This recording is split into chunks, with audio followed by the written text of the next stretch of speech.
and welcome to another episode of Boundless Body Radio. I'm your host, Casey Ruff, and today we are releasing a bonus episode. This is an interview that I gave on March 9th on the Carnivore Yogi Podcast with Sarah Kleiner. I have to say, I am so super proud of this interview. It was such a high honor to be involved with her podcast, the Carnivore Yogi Podcast. And we have had the honor of hosting Sarah on our show back on episode 110 of Boundless Body Radio. We also have an episode coming out with her very soon at the time of this recording on episode 251, which will drop on March 23rd of 2022. This episode is called Heal Your Metabolism with the Carnivore Diet.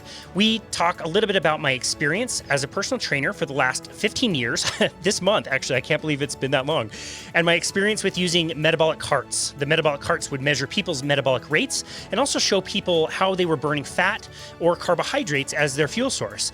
And measuring metabolism is what eventually led me to the low carbohydrate space, which evolved into keto and then evolved into carnivore. And so we talk about how we use that with our clients to help them lose weight and improve all kinds of different physical aspects of their body. We talk a little bit about the calories in, calories out theory of weight loss and how part of it can be true, but it's also very nuanced and there's many caveats. So be sure to subscribe to the Carnivore Yogi Podcast and leave her a rating and review. And without further ado, here's my appearance on the Carnivore Yogi Podcast.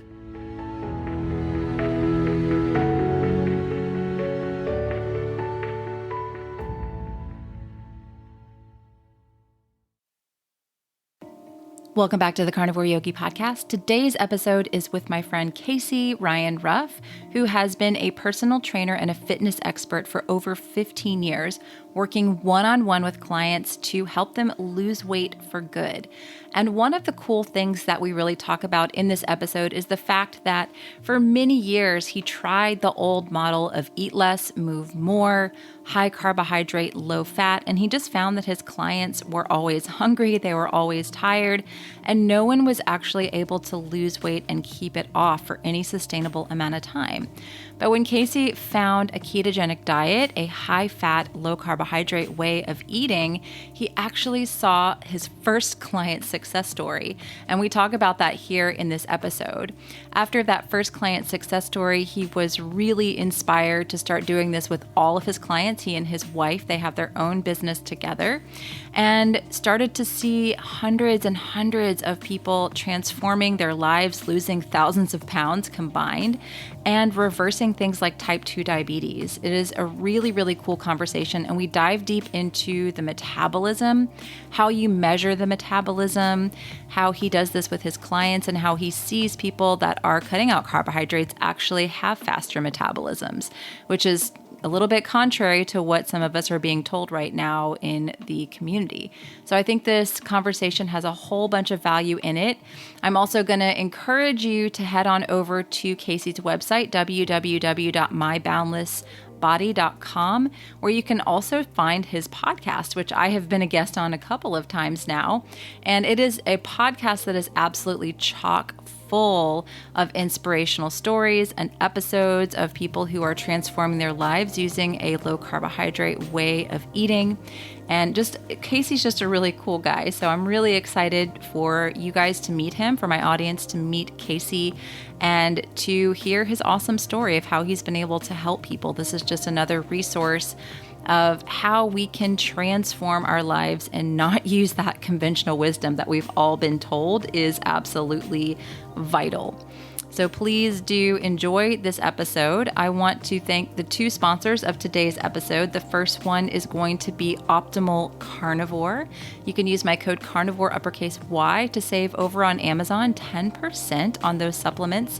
I personally love their grass-fed organ complex. It has lung, spleen, heart, liver, pancreas, thymus, and more than I'm probably forgetting that we just don't typically eat. And those nutrients are extremely bioavailable. The body prefers to absorb those over nutrients that you would get from like a multivitamin. Our body just absorbs and uses those organ meat supplements way, way better than a synthetic vitamin. So again, use my code carnivore Y.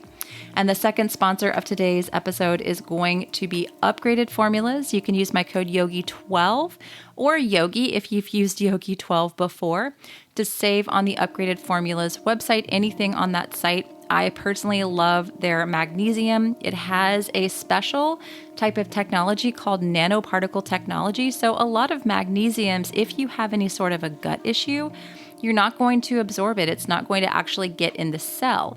So the upgraded formulas supplements actually bypass the gut, and those particles go directly into the cell, so you get the most and highest absorption possible with the upgraded formulas supplements. They also have an awesome hair tissue mineral analysis with a consultation, so you can actually see if you need to be taking supplements or not.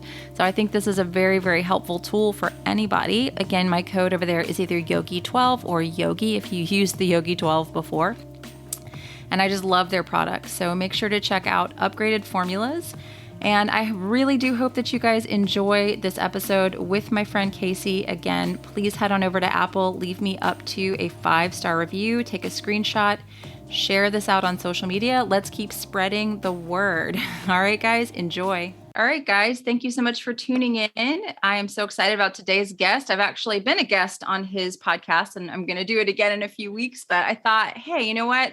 Let's get Casey on the podcast, talk about his story. He's got quite a lot of interesting things I think you guys are going to enjoy. So thank you, Casey, for being here today. It's such an honor to talk with you today and appear on your show.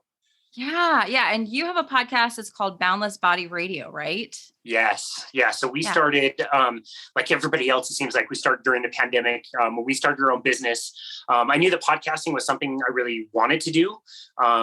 It's been such an interesting way to learn, about things in particular with nutrition, low carbohydrate, carnivore diets, things like that. So it was always such a special medium to me, and always a way that I wanted to kind of give back and offer, our audience, listeners, people like you, just super interesting people who are doing amazing work in all corners of the globe. And yeah, it's been a really fun journey. Really have enjoyed it a lot.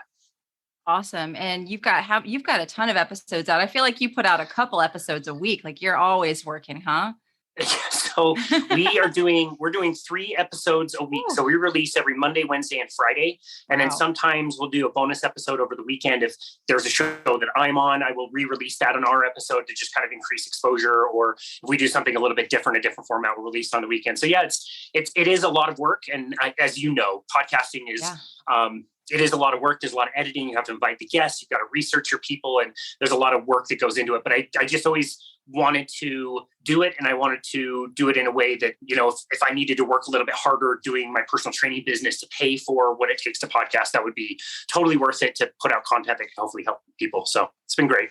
Awesome. What was the biggest motivation for you in starting that podcast? Yeah, that's a great question. The biggest motivator for me for that podcast was I really just wanted to give back. And I just kind of decided it wasn't something I was ever going to really monetize. Like I said, it was something that I knew I would have to pay for to be able to do it. But I decided early on that I wanted the motivator to be helping people. And regardless of whatever the downloads were or whatever, I would just kind of keep it going on my own. I started a second podcast, which is kind of funny. It's called the How to Make a Podcast podcast. Okay. Where we talk about the process of podcasting. And one of the things we talk about a lot on that show is, the same question you asked me, what's the motivation? What is the why?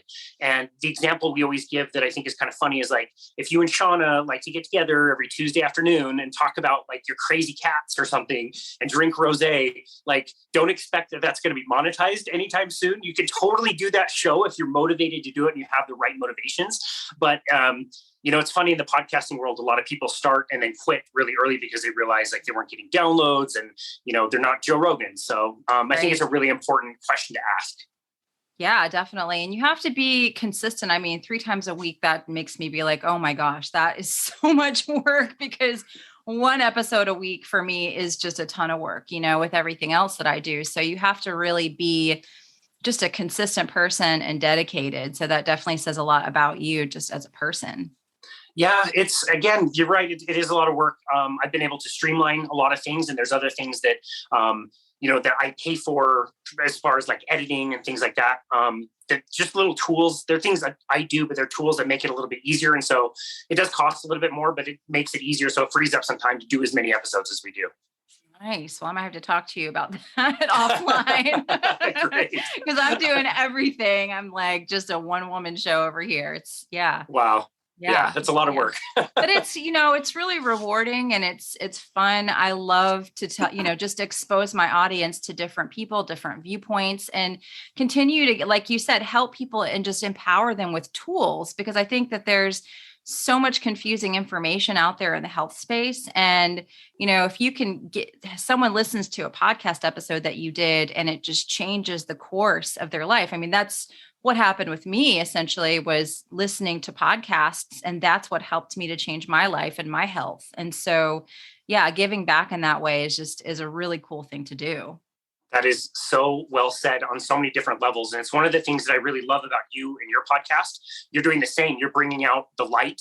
And I think a lot of times people don't realize with fitness and health, it's a lot more simple than people make it out to be. It might not be easy for everybody, but it can be very simple. And you've always been able to make things really simple in the way you approach things with your guests, who I love. Like, it's so easy to get caught up in the sticks in the health and fitness world. And somebody's always selling, all kinds of crap that is not really, necessary for people to be able to get really good results. And so showing people that you can find a really simple way to achieve the results you want. Again, maybe it's not easy for a lot of people, but you can take simple steps and it might not take as much time or cost as much as what other people would make it out to be. Agreed. Well, let's talk about your journey just a little bit. I would love to hear about what got you so interested in carnivore, keto, low carb, and the evolution to where you are right now. Yeah, sure. So I kind of grew up a bit of a chubby kid. I always loved sports, but I was never that great at them. Until my teenage years, I kind of fell in love with weightlifting and got in better shape and started playing sports a little bit better. When I was about 14 or 15, my mom was diagnosed with breast cancer. So this is like late 90s. And so as a family, we changed our diets and we did everything that we were supposed to do. So goodbye 2% milk. We're now drinking skim milk. You can have red vines because they don't have any fat in them. We switched from butter to, I can't believe it's not butter. I was fueled through high school by peanut butter and jelly sandwiches and skim milk. I can't believe I made it survive.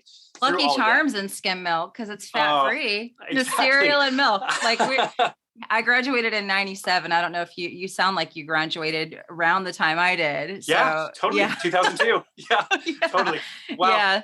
Well, you're the lucky one if you got Lucky Charms. I think we had the malto meal, like bagged cheap version of that. Marshmallow mateys or something. Oh God. Yeah. We had all the different cereals and like we were allowed to eat cereals if we like mixed the healthy ones together. So you could, as long as you mixed Special K in with the Lucky Charms that weren't as bad for you. Good idea.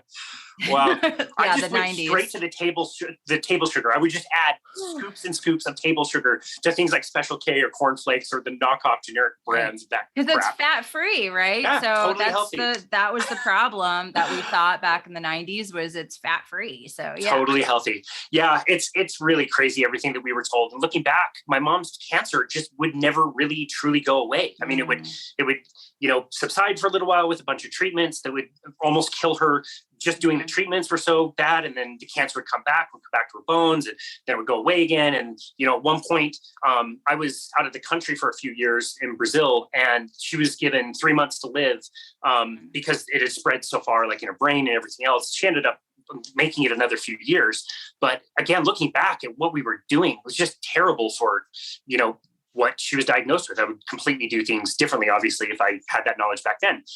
But anyway, I was interested in architecture growing up and thought that was going to be my career path. And that's what I studied in college until I joined a local gym, big corporate gym. And I started watching the personal trainers and they were training at the time using heart rate monitors. And I had always used heart rate monitors. I was the dork who was given a TV VCR combo to take down to college. And I returned it so that I could get a Polar 210 heart rate monitor. I still remember it to this day. And I know how to use them. And so I didn't know much about personal training besides the weightlifting that I'd done, but I knew a lot about heart rate and heart rate training and already knew, way more than any of the trainers knew about Polar heart rate monitors at the time. So I marched into the personal trainer manager office and asked what I had to do to get a job there. And a few months later, I had my certification and started training. And that was in 2007. And I've been in health and fitness ever since. Wow. And again, my passion was more in the heart rate training kind of area. And so as part of that, one of the things my gym offered was this really cool kind of service that you could sign up for called metabolic testing. And what we would do is we would hook people up to a mask that was then connected to an umbilical. So this mask is like collecting their respirations, and we would hook the umbilical into a machine that was connected to a computer. And so what we were doing was measuring the total volume of breath that people were breathing.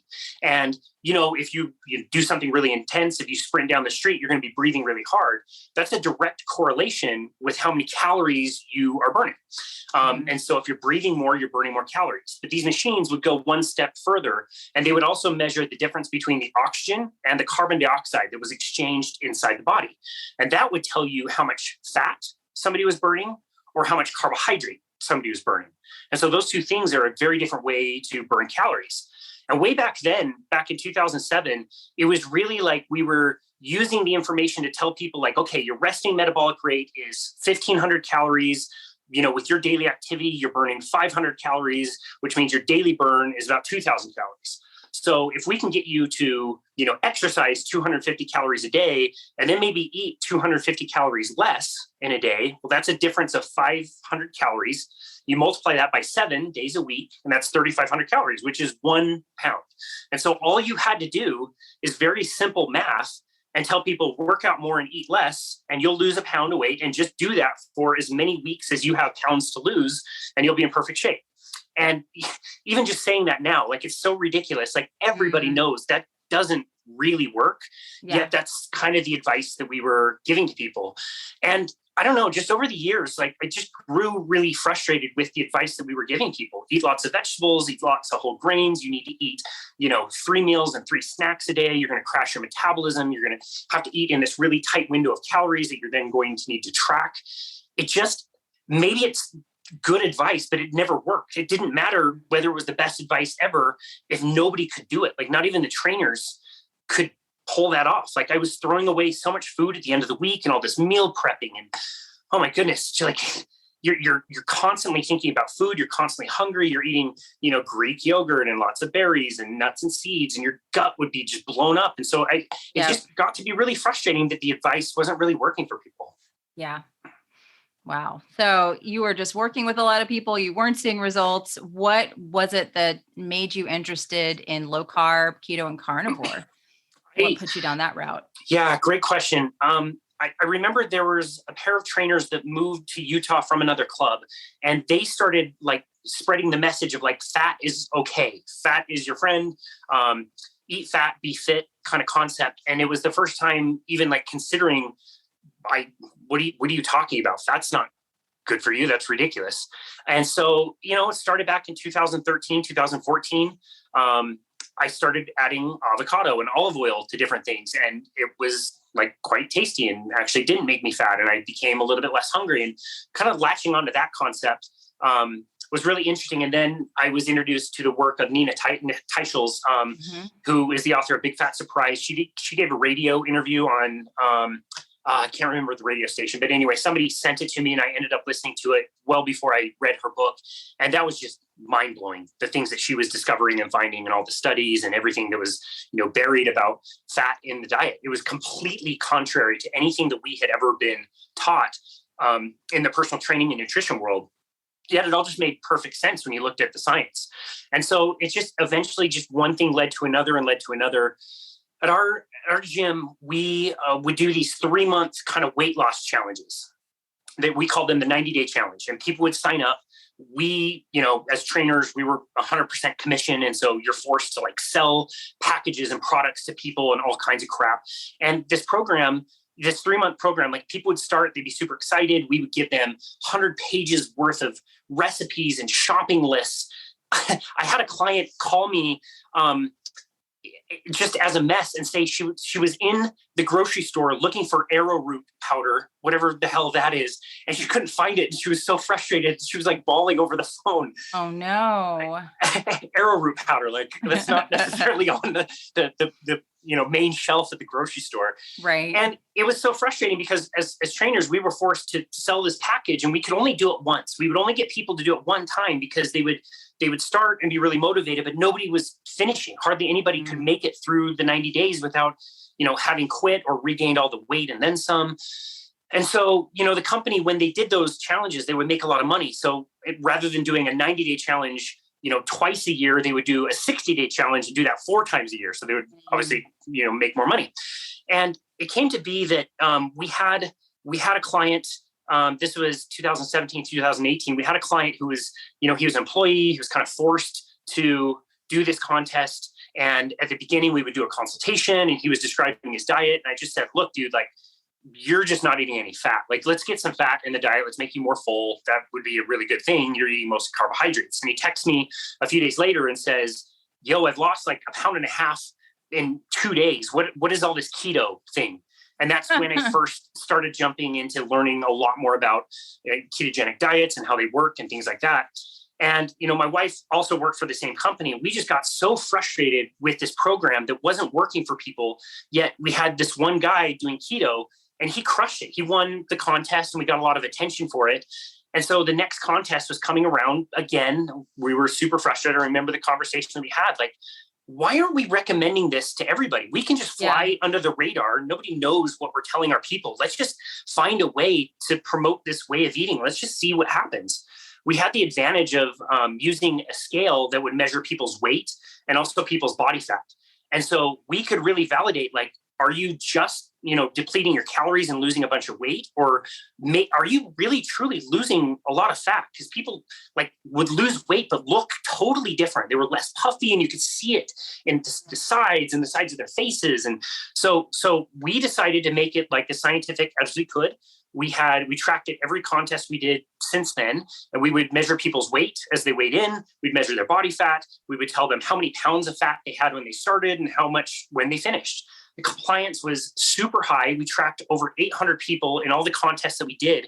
And we have the numbers that showed that every time that we did that, the 98% of like 800 pounds that people would lose would come 98% from fat. And all we were doing was giving people low carbohydrate, high fat, high protein meal plans that were really easy to execute, and people would try them and they would just lose a bunch of fat. It was really easy. So that made our jobs just so much more enriching and satisfying. We were actually truly helping people, and people would re-sign up with us. We kind of created this little cult of, keto and low carb meal plans that people were super excited about. People started calling me Keto Casey, and that's kind of what led to, finding Carnivore. Wow, that's awesome. And were you doing these things yourself, or was it just with clients? We were doing them ourselves and noticing the benefit. And then we were sharing all of this stuff with our clients, anybody who would sign up with us, anybody who, was really sick of hearing the traditional paradigm of you need to eat more and move less. We were telling people, find the recipes you like, eat them until you're totally satiated. Don't portion control, don't calorie count anything. Just have a lot of these and really trust the process. And it just really worked for people. It was great. Nice. And what led you eventually to carnivore? Was it just like kind of the next natural evolution of things? Yeah, sure. So it was really the first time that I'd ever heard of it was Joe Rogan, and it was Sean Baker. And on the episode I did with you, I told you, I did, like, to this day, I still haven't finished that episode because I turned it off halfway through. I was like, this guy is a total clown. Like, what are you talking about? You can't deadlift 5,000 pounds and be super fit and like just eat meat and not check your blood work. You're a doctor. Like, what are you doing? What are you talking about? I thought it was absolutely ridiculous. So that was the first time I had heard of it.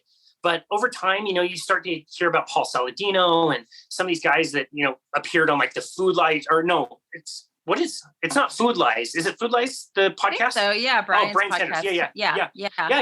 That's one that I really connected with early on. Jason Fung had a lot of really good podcasts that I connected with early on. And you started to hear about, some of these people that were only eating meat and they were like feeling amazing.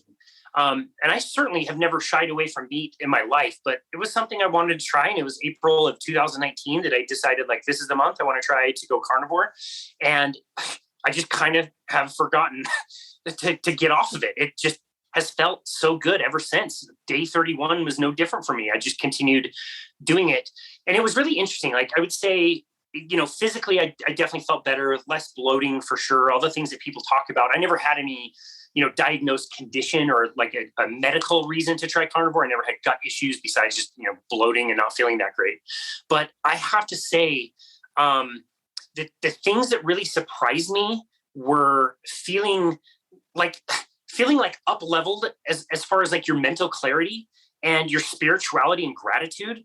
I've always considered myself like a really positive and, a fairly grateful person, but those things just went off the charts for me. I was really surprised by that. And I remember a situation where somebody had signed up for a bunch of packages, a personal training, which means I made a lot of money on that transaction, and they wanted a refund like right after because of personal reasons. And I remember in the past, I would like really have a big reaction to that. And I just remember feeling so calm and just like, yeah, no, that's totally great. We're always here if you need us. And I just remember feeling like I could react to stress so much differently. And I was so much more grateful for all the things around me. And again, like the level of spirituality I felt, it was just totally different. It was really unexpected to notice that, I would say. Wow. Yeah, that's, so many people tell that story of like, I was just going to do 30 days. And then I woke up and it was a year later, Totally. Yeah. Totally. I mean, I just decided to reread Gary Taub's A Case for Keto.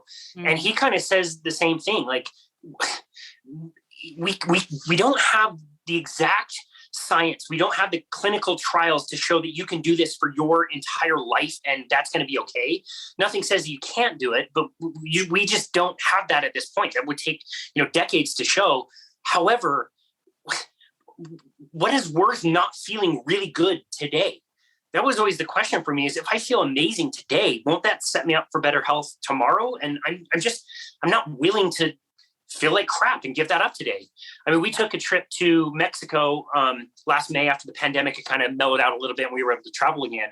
And we went to an all-inclusive. And we were talking on the plane, like, this is going to be great. Like, it's all-inclusive. We're on vacation. It's 10 days. Like, we can eat whatever. Like, we know they have, cakes and cookies and all kinds of, really good stuff. And there was not one single meal that we were willing to eat that stuff because we knew that, like, why would I give up feeling amazing for something that might taste okay for 30 seconds and then I'm going to feel like shit for the rest of the day. I'm going to sleep poorly. I might miss my walk in the morning. I might miss the sunrise. There's just it just wasn't ever worth not feeling good. It feels so good to eat in this way that it's just not worth giving up, in my opinion.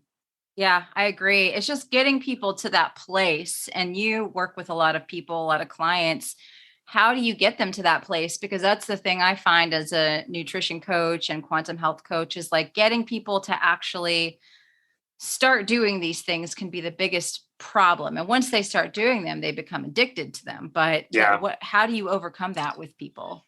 That's a really great question. I would say that everybody is a little bit different, obviously, but I think the biggest thing that's been most impactful that opens people's eyes is to really identify times in their life where they have tried the conventional wisdom. When was a time that you decided that you were going to get healthy, you were going to join a gym, you were going to work out more, and you were going to eat less? Well, probably January. You probably have done that for several Januaries. Okay. What was that like? Well, I joined the gym and I was super motivated. Monday, 5:30 in the morning, January 2nd, I was in the gym. I was running. I jumped on the treadmill and it said I burned 500 calories. I made a big puddle and I left a big sweaty mess and I was really tired, but I was able to do it. Okay, great. What happens Thursday or Friday? Well, as the week goes, I start to get more and more tired and I wasn't able to really stick with it. Like, Wednesday, I maybe slept in a little bit. Thursday, I definitely slept in. Somebody brought in donuts to the office. I decided to have one, which means I had 8 and then my diet was gone and then diet starts again on Monday. Okay. How long did that pattern continue? Well, it was about mid-February when I absolutely stopped going. Okay, what happened to your weight? Well, I ended up gaining weight, but I ended up gaining more weight than when I even started.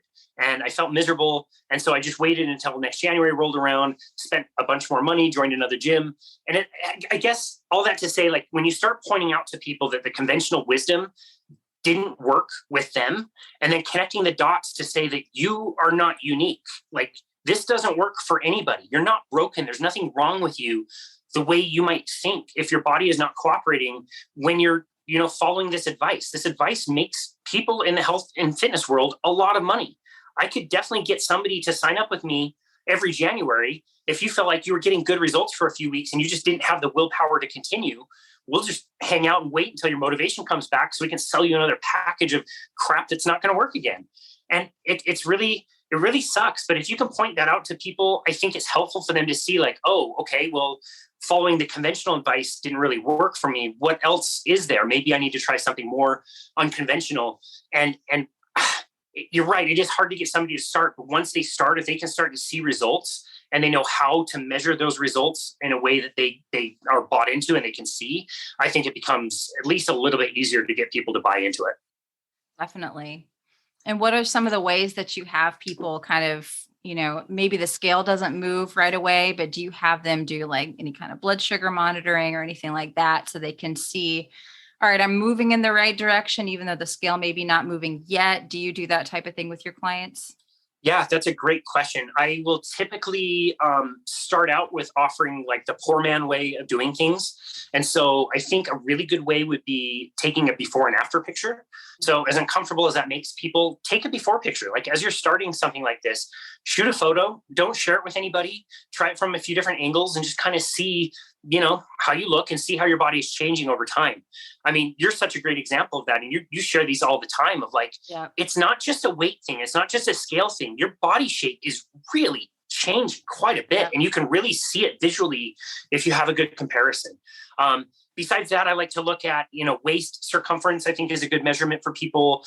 You can do this just by noticing how your clothes are fitting. I am definitely not opposed to using other things. I think blood glucose measuring would be awesome. I think a continuous glucose monitor is really, really helpful. I notice that people, they just automatically kind of self-regulate when they're using a CGM that's measuring, the blood sugar is changing, basically minute by minute. And you start to notice like, wow, I can have an apple and I'm just fine. But if I have watermelon, it makes my, blood sugar really skyrocket. People just kind of change their behaviors on their own. They don't really need a lot of coaching because they're seeing those results real time. I think that can be really helpful. I don't know if gyms have gone back to doing metabolic measurements. I honestly don't. It's not something we use anymore because we don't have access to it. We don't work at the same gym. We ended up starting our own business. But that was always a really interesting way to validate things and was really interesting in my career that really turned me away from following the standard advice, because we would literally see people's metabolism completely shift. People that were doing fasting, like had metabolic rates at their rest that were like hundreds of calories higher than what they should have been for their age, height, weight, and gender. Oh yeah. It was really shocking. And I would notice this and see if this person, maybe was skipping breakfast a few times a week. They had these really high metabolisms. I would say like, wow, this is really nice. Your body is burning a lot of calories. You're burning a very high percentage of those calories from fat. So to not get your metabolism to tank, I need you to eat at least this many calories a day. I remember one conversation in particular, I told this dude that he needed to eat like 2,600 calories minimum just to maintain that metabolism. And he was like, the hell are you talking about? Like, I can't eat that many calories. Do you want me to drink Coke and eat, Twinkies all day? Like, there's no way I can eat that many calories. And so that's what kind of turned me on to the work of Jason Fung and understanding that when the body is in a more fasted state, it can use the fuel that's already present, all the fat that's, been locked away for years and years. Once you can follow any type of strategy to get that insulin to finally lower for a better part of the day, the body just accesses and burns fat and it finds all that fuel and is like, well, great. We didn't know all this fuel was here. Let's just use it, burn it up. And so that was a really interesting way to validate things when people were having metabolic rates that were really high and were leaning much more towards burning fat. That's hard to ignore. It was pretty interesting. Yeah, that's very interesting.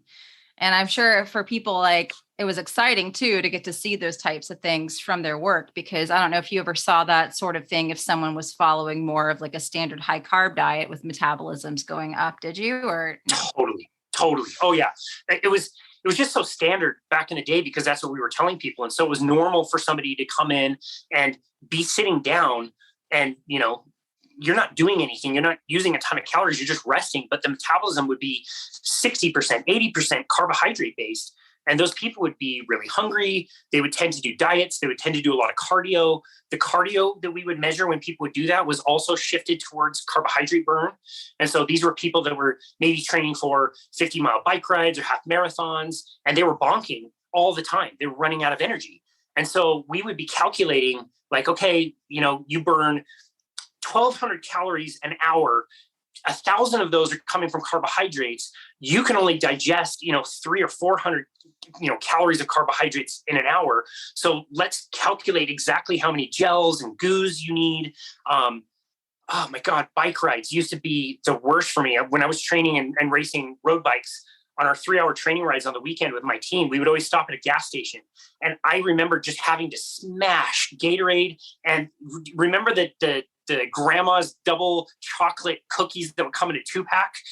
Yeah. I would always buy like 2 or 3 of those, shove a few in my jersey pocket, shove a few of those down the hatch, and never could figure out why my energy was always tanking and why, my stomach would always hurt when I was riding. And again, we were seeing it validated scientifically that people started eating less carbohydrates and more fat, and their fat burn percentages would go far higher, and they wouldn't bonk. Like, they don't run out of energy because they're burning their own fuel. I remember a triathlon coach who was saying he was training world-class athletes in Ironman. So this is like an 8 to 10 hour event if you're a pro. And he was coaching these pros to take on like 60 calories an hour. And their normal diet included like cream and butter and bacon. I was like, what the hell is this guy talking about? That's insane. You should be eating bananas and oatmeal and goo. And so, that was really interesting to really see that firsthand, to see that, we could shift somebody's metabolism pretty easily from carbohydrate to fat. And once we did, their results would just go through the roof, regardless of what they were training for. That's awesome, because I feel like there's so many people out there that just kind of talk about this bro science where it's just calories in, calories out. It doesn't matter if it fits your macros. That's all that matters. And they don't really account for the hormonal effect of food. And that's one thing I've been talking about a lot lately with my audience is like, there's a hormonal implication from what you're eating and how you're fueling yourself, right? Yeah, totally. I love that message. If it were the math equation that we talked about before for weight maintenance or weight loss or whatever, the machine, the system would have to be fixed. You would always have to have the same metabolic rate and the same burning rate of calories to be able to make that math equation work. And the math makes sense logically, but again, it just would never work for somebody. And that system reacts to what we do. So if you go on a diet, if you restrict your calories, you're going to crash your metabolic rate. There was that study they did a few years ago with all the Biggest Loser contestants. What do we know about people who did the Biggest Loser? Well, they lost a tremendous amount of weight. They exercised, 5-6 hours a day and ate 1,200 calorie a day diets. And you're going to lose weight if you do that, but they all regained their weight. And the study showed when they measured what we're talking about, this resting metabolic rate or how many calories you burn, years after doing the contest, I believe it was 6 years, their weight had regained at least 60, 70% of what they originally lost. And their metabolic rates were still hundreds of calories lower than when they started the contest. And again, that's what happens with those hormonal signals that you mentioned. If you calorie restrict and you eat the wrong things, your body is going to respond and you are going to crash your metabolic rate. And it's not going to recover that easily. And it's going to be very frustrating because you are creating the body and the system perfectly designed to regain weight. That's what you're making when you're following that standard advice. You're setting yourself up for that. And so I think that's exactly the right message to tell people like you're doing is you really need to watch out for the hormones and pay attention to the signals that you're sending your body because they can be way more powerful. Yeah, definitely. And do you get a lot of clients that have kind of done that sort of thing where they've really tanked their metabolism out? Or is it mostly people that just have gone on the other side? Most people that we work with, yes, have had the experience of tanking their metabolism. It's something that we can see in a person, 100 feet away. Like you can tell when somebody has done that. You're going to feel cold, especially in your extremities. So think about, the female in particular that's like wearing a jacket in the middle of July. They can be premenopausal, too early. Their energy just really sucks. They need to take naps. They need to eat all the time. I notice when people look kind of lean in the arms and legs, but carry a little bit too much weight in the midsection, that can definitely happen. And it's most people, unfortunately, that have gone through that. And we need to go through a kind of process to reboot or reset the metabolism, make it go up so the body can burn off the calories the excessive calories that it's stored. It's all, in the form of fat, which is free energy for the body to burn. And so, yeah, it sometimes takes time to recover that, but most people can, and they can lose weight in a way that's really effortless, in a way that they don't really feel hungry. It's really amazing. Awesome. And what kind of process do you go through with those people that are in that situation? That's a really great question. Initially, my main goal with people is to get them out of the hunger cycle. I don't think, unless you've done, keto carnivore before, I don't think you really truly understand what it feels like to be fully satiated. And I don't think people appreciate that. I think it's such a wonderful, wonderful benefit of this way of life and this way of eating.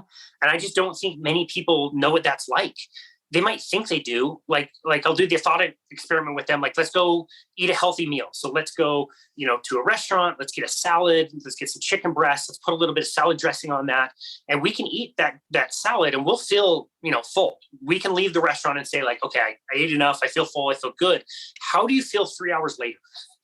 Most people are starving after eating that meal, and they don't understand why their head is on the desk, or why the break room is sounding really good and we need coffee, and the candy bar that every office building offers nowadays, the soda store down the street from me. I've seen this on Google. If you look it up on Google, it shows the hours that those places are most busy. The soda store down the street is most busy at 3 p.m. Like, logically, you would think, like, most people probably ate 2 or 3 hours ago. Why is everybody needing sugar and soda at 3 p.m. in the afternoon? And I just think we do such a disservice when we tell people, to eat quote unquote healthy, and they're eating lots of vegetables and lots of whole grains, and they're just really, truly very hungry. So I really want people to experience what being full is and what being satiated is.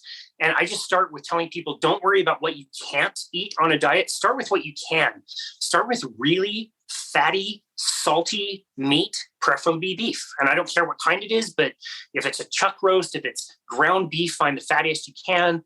I'll let people do, full fat dairy when they're first getting started. Do as much butter as you like as you're first getting started, and just see how you feel. Don't count anything. Don't measure anything. Don't portion control anything. Just start to add more fats and proteins and see how you feel. And then down the road, once you get fully satiated, you're just not that hungry anymore. Now we can start to attack certain things. We can figure out if people are eating too many carbohydrates, if nuts and seeds are an issue. We can start to get vegetables down, especially if people don't like them. Most people just don't even like them, and they can't imagine a world where you don't necessarily have to eat vegetables if you don't like them. And we can dial in from there. But yeah, I do think the first step is getting people to really experience what it feels like to not be really hungry all the time. Yeah. I agree, because it's such a shift once you go from that place where you're burning sugar, where you do have to eat every few hours, and you get, I know you had Dr. Kate Shanahan on your show. I had her as well. And we were talking about that. People almost can't help it. They just get hangry. They got to snack all the time. They don't have consistent energy. And once you switch over to being a fat burner, it's like your body actually runs the way it's supposed to. It's literally like night and day. It's crazy. Yeah. Oh, it's amazing. An example I'll also tell people when they're going is, why don't we take a trip to Bali? Let's go to Bali. Okay. What does going to Bali entail? It entails probably 3, maybe 4 flights. It includes layovers. It includes crowds and security lines and a bunch of smelly people all over the place, and maybe a 3-hour bus ride. It really kind of blows. That trip kicked my ass. I fasted the whole way there, though. That's good. All the way to the resort. But yeah, it's like 24 hours of flying, 3 hours in a van once you get there, and you're going to throw up half the time because it's you're going, Totally. Once you got to Bali, how was it? I jumped into the water as soon as I got there, and then I ate something that night. And I actually adjusted to the time change way better. I was up at sunrise the next morning, ate breakfast. I was able to stay carnivore the whole time I was there as well, which was awesome. That's amazing. If I hadn't fasted all the way there, I think, and then I fasted all the way home, I think I would have had just a really horrible time with that 12-hour. It's from Atlanta. It's a 12-hour time difference, Wow. and then the traveling is very stressful. Totally. And anecdotally, I could say a lot of people that do a lot of air travel have said the same thing. Like fasting just really improves, jet lag. But again, like once you're in Bali, like you are in Bali. Like I've never been to Bali, but you have seen the picture. I mean, you've been there. Beautiful, I've seen pictures. It's amazing. It's beautiful. And I just tell people like, okay, what you're going to go through as you transition is the travel that it takes to get to Bali. But once you're in Bali, you can stay there as long as you like, and it's beautiful and amazing. And if you can put up with this, all this travel and all this crappy, part of things, you're going to really enjoy it once you get there, and it is truly worth it. And so, when people are shifting, you're literally teaching your body to stop running on carbohydrates and to start running on fat. And that's a difficult thing to do. And it's going to kind of suck for a little while, but if you put up with it, trust me, it's going to be worth it. I agree. And, it's so funny, there's kind of this pro-metabolic movement. I'm sure you've heard about that a bit. And they all talk about how stressful carnivore is and how stressful ketogenic diet is. And I'm like, it's only stressful when you're adapting over. Like my body is so adapted to not having carbohydrates now. I mean, it's remarkable. I don't have high cortisol. I don't have issues like that at all. My cortisol is actually a lot better than it was when I was a sugar burner and I had unstable glucose.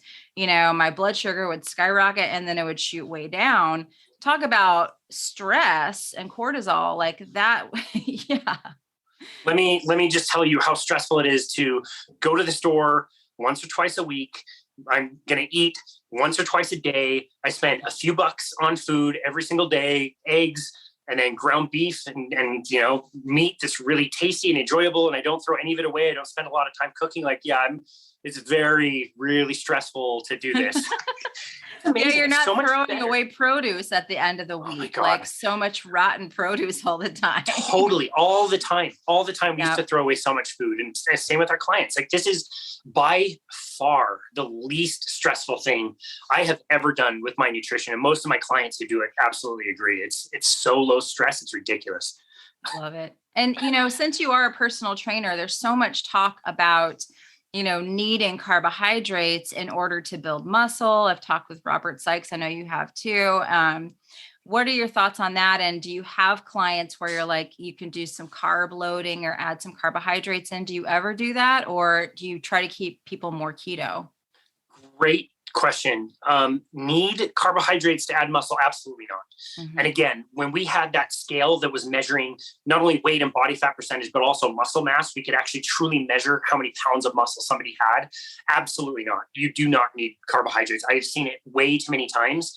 The personal training book behind me says that is not possible. And that's dead wrong. I can say that with assurance. You don't need carbohydrates in certain situations. If you are trying to add a lot of muscle, you might need some targeted carbohydrates. I think it can certainly be a tool that helps, although I don't think you need a lot of them. Maybe some fruit or maybe some white rice or something really benign can be helpful for people. Building a lot of muscle is not something the body naturally likes to do. I do think building muscle is really important. And I look at somebody like Robert, talk about savage. That guy is totally a savage. I love it. He is. But he's gaining muscle for a specific reason. Yeah. And he's doing bodybuilding shows. And, I don't think that's a bad thing. I do think evolutionarily speaking, it wouldn't behoove us to have too much muscle for what we absolutely needed, because we lived in a world of scarcity. And now we live in this world of we have way too much food and we can eat all day, every day, just by pushing an app on our phone, and they'll basically deliver it to us and probably spoon feed us if we paid them enough. And so that just changes the equation a little bit. I think that when we got carbohydrates as we evolved, it was probably not very frequent. It was probably seasonal, whatever we could ferment also and store if we had the ability to do so would be fine. So I do think there's a place for doing some carb loading. I still have not decided whether women should be carb loading in their cycle. I think for some people it works really well. And for other people, they can just eat more fat depending where they are on their cycle and be totally fine. So I think that's a little bit situational. So to answer the question, I think people need to try it out and see how they feel. If they feel better doing it, then great. But they need to be pretty honest about it and notice truly how they're feeling. For me, this summer, around my neighborhood, there were a few fruit trees that were growing. And like, if a plum fell down, I would just pick it up and eat it. And oh my goodness, the fruit was so tasty and so much different than the crap they have at the grocery store. Yeah. It was just so good. And I would absolutely love eating the fruit, and it was really sweet and tasted really good. But the problem was, it just started the hunger cycle for me. It made me very hungry within like 30 minutes. And I didn't love the feeling of walking around being hungry all the time. And so for me, doing carbohydrates, it's easier for me to just do zero carb. I feel better. Some people are not like that and they need to have some, and that's totally fine. But again, I think people need to be really honest about how they're feeling. And if it's making them hungry for other things later on, might not be the best thing for them. Yeah, I agree. And I think just not being dogmatic and being able to individualize is really important as a coach. So it doesn't seem like you have that, like you have to do no carbs. Like it sounds like you are able to individualize things for clients, correct? We try as much as possible. I told you when we had our episode with you, like I'm always frustrated by your answer and everybody else's answer when I just tell me what to eat, just lay it out, tell everybody what they can eat. And I do get a little bit myopic in telling people like, look, if you just eat steak and eggs, you're going to be just fine for the rest of your life. And, I do think that pretty much everybody can benefit from eating less carbohydrates than they do. Mm-hmm. But I do think there's times and places where people can have them in and have them be benign. I don't even think doing, carnivore for a short period of time and then being, more carnivore-ish is a really bad thing for a lot of people. I think it's just a question of, how have you eaten over the course of your entire life? And if that's been primarily carbohydrates and processed crap, you're going to need a reset period. And carnivore is the best way I've ever found to be able to do that. I don't get paid if people do it. I don't, make commission if somebody eats a steak versus eats a salad. I don't care. I'm telling you what I found and what I found with my clients. And it just seems to really work for most people to eat mostly animal based. I think you're going to feel better. I think you're going to be able to, have good health and get rid of chronic conditions that you've maybe been suffering with for a long time. Yeah. And that's what it's all about, of like, how can we find a way of eating and find a lifestyle so that we don't suffer with chronic conditions. And that's the biggest thing I found about kind of a low carb lifestyle. And then also, I do a lot of the circadian lifestyle as well. Those things seem to move the needle a lot quicker than a lot of other things that I've ever seen. And people get off medications, sleep better, and feel better. And that's what it's about. It's not about adhering to a specific diet label. It's your health. It doesn't matter what diet club you belong to, but that's, I've seen that as well. It's just like, it moves the needle more for people. Totally. Absolutely. And it's so sad when you look around and realize that everybody is confusing average for normal. Yes. And now everything is average. It's average to be overweight. It's average to have high blood pressure. It's average to take several medications. And once you start, you never stop. You have to be on this for the rest of your life. And it's just helping people understand that again, you're not broken. It's not your fault. It's the system. And if you just look at it like the business that it is, like if I wanted to have somebody, buy my product and make a lot of money for myself, I would want them to be consistent buying my product for as many years as possible. And we've just gotten really good with, the medical system and the food system of learning how to keep people alive for a really long time in a state where they're very, very sick. And it sucks. It's such a bummer. And people just think like, oh yeah, dad bod is normal. My joints are creaky and I'm 30. This is what happens when you age. It's like, no, you should be thriving and kicking ass. Yeah. Brad Kearns and, all these guys that are, 50s and 60s and Sean Baker and like kicking ass and thriving. That's the normal human state. And we've just confused it for average, which is just so sad. Yeah. I always say just because it's common doesn't mean it's normal. So many people have these conditions. That's not normal, but we have really made it into something that's normal. And I remember going to the doctor in my mid-30s and my hormones were totally tanked out. And she's like, well, this is just normal. This is kind of what happens as you hit perimenopause. And I'm like, but I'm 35. Am I really supposed to be in perimenopause that early? Like, shouldn't that be like, 5-10 years from now? And she's like, oh, no, I see this all the time in my practice. It's very common, and it never sat right with me. I could kind of just never really accept that as like word. I'm like, that just doesn't make sense to me, Wow. Yeah, it's just so sad. And that's the message. And it's not the doctor's fault. Like, they're doing their best that they know how. They're doing everything they can. And if they have 10 minutes to see you and they want to make you better, like, they don't have time to talk about sleep or nutrition or exercise. Like, here's the script and fill this out. And at least you'll have some temporary relief, maybe. And hopefully your side effects aren't that bad. But yeah, I'm so glad that you have learned that there's, a different way of doing things that's a little bit less conventional, but really, fixes those chronic issues. I've seen it happen so many times over the years. It's really amazing. Yeah.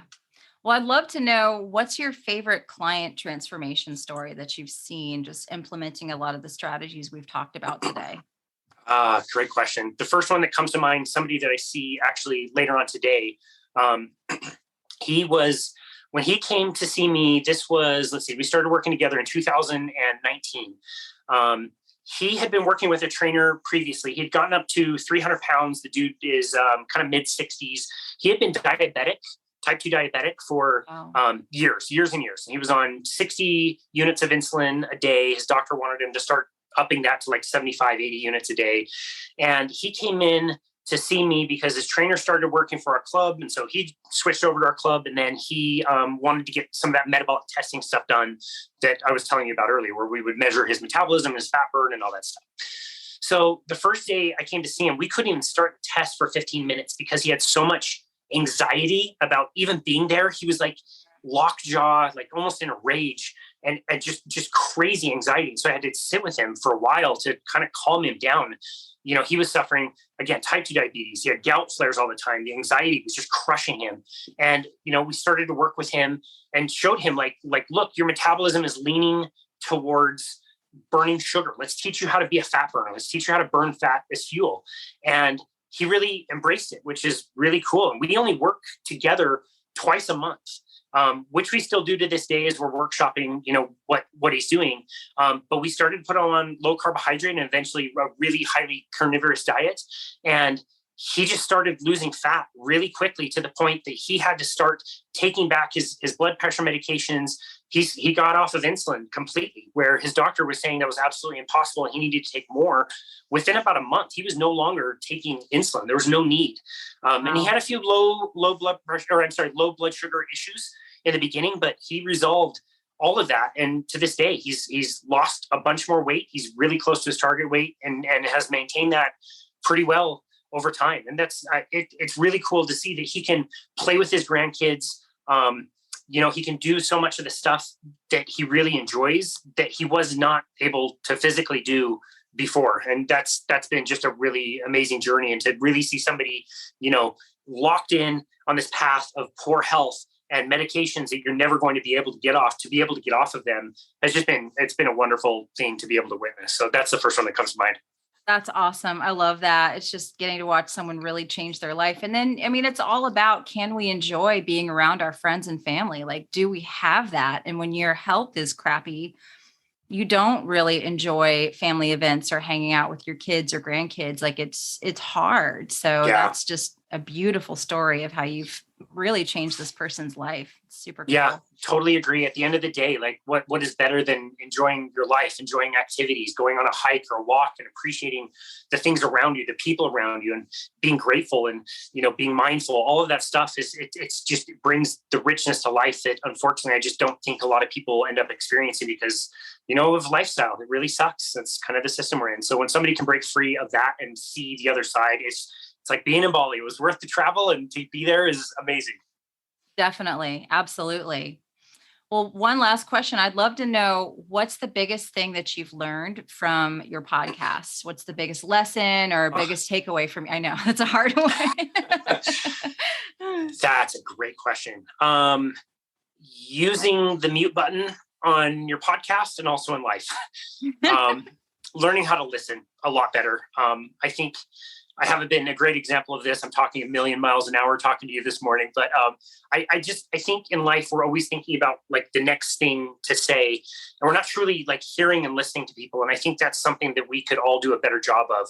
And I think podcasting has been a really interesting opportunity to, really allow people to tell their stories and to just shut up for a minute and like let somebody talk and share their experience and really connect and understand, and then to be able to share that with somebody. Now that we have so many episodes we've done, if I've got a client that has questions about the structure of the foot. Well, great. Like I got some episodes that you can listen to. Well, what about diet and getting started on keto carnivore? Like, great. I've got some episodes you can listen to. Yoga, like you and I talked about. There's so many different things that we've covered in our show. It's nice to have something that, was really nothing that got created, and now you have something tangible that exists in the, Wonka vision somewhere that you can then like share with people and they can learn and grow. I think is really cool. I would say the biggest thing I've learned is how to listen better. I love that. That's such a great insight and such a great lesson, because it can be hard because you do want to make sure you're, asking the right questions and taking the conversation where it needs to go. And some of the coolest conversations I've had are the ones where I just plan nothing and just allow the conversation to flow. So I think that's a great I love that thing. Yeah. I love that. That's great. Awesome. Well, where can people find you if they want to listen to your podcast or follow you on social media? What's the best way to get in touch with you? Yeah, sure. So the best way is just to go to our website, which is myboundlessbody.com. And there you can find everything that we do. So you can find the podcast there. The podcast is called Boundless Body Radio. So you can find that on any, major podcasting, directory. We're everywhere: Spotify, Apple, just whatever way you listen to podcasts, you can find us there. But the website is probably the best way to find us there. You'll also find a link there that you can book a complimentary 30-minute session with us. And so if you just want to chat with us and just, tell us, what you've done in the past, what is your plan for this year? How can we help? Is there something we can suggest that maybe you're not seeing because you're too close to yourself to be able to make a plan? People can schedule that, and that's totally complimentary. Wow. We also offer a 30-minute, it's called a functional movement screen. So basically a functional movement screen, which we can do virtually, which is amazing. You can do so much stuff virtually. Basically is 7 different movements and 3 different clearing tests to see how people are moving and to identify different muscle imbalances or joint stability issues. And these may be things that might not be causing you pain or issues right now, but they might down the road. And if we can identify these, show you where those spots are, and then maybe give you suggestions of different exercises to do to be able to, correct those, just make sure that you're moving well and doing the activities you love for the rest of your life. That's kind of what that does. We offer that totally for free as well. So people can sign up for that on the website. Again, each one is about 30 minutes and they're totally complimentary. So people can, sign up for that, and we are happy to help. Awesome. Well, I'll make sure I link all that in the show notes so people can find you. But thank you so much for being here today. It's been great to chat with you. Yeah. Thank you so much, Sarah. Looking forward to interviewing you in a few weeks. Awesome. Me too. Okay. See ya. Thank you guys so much for tuning in to today's episode. I really did enjoy talking with Casey. Please make sure you pull down those show notes, go to his website, follow him, follow his podcast, his social media. I definitely want to keep spreading the word of health as much as we can. And his podcast does a really, really good job of spreading that message. And I know there's a lot of valuable resources on there. So please do follow him. If you enjoyed the episode, please head on over to Apple, leave us up to a 5-star review. Take a screenshot, tag me, tag Casey, share it out on Instagram, share it on social media, and text this podcast to a couple friends who you think could be helped as well. I want to thank quickly the sponsors of today's episode. Again, Optimal Carnivore, my code carnivore, uppercase Y. I absolutely love their grass-fed organ meat complex as well as their grass-fed beef liver. Very, very high quality supplements. I don't even like to call them supplements because they are just organ meats in a capsule. So very, very good bioavailable nutrition, very easily absorbed. And then also thanks to Upgraded Formulas, my code again is Yogi12 or Yogi if you've already used that code once before to save on anything over on their website. You can save on their magnesium, which I absolutely love, and their hair tissue mineral analysis with a consultation. So you can actually see if you need a lot of the supplements that you're taking mineral-wise, which I think is very, very important to check in on because over-supplementing with minerals can cause more issues. All right, guys, I hope you enjoyed today's episode, and I will talk with you again next week. Bye.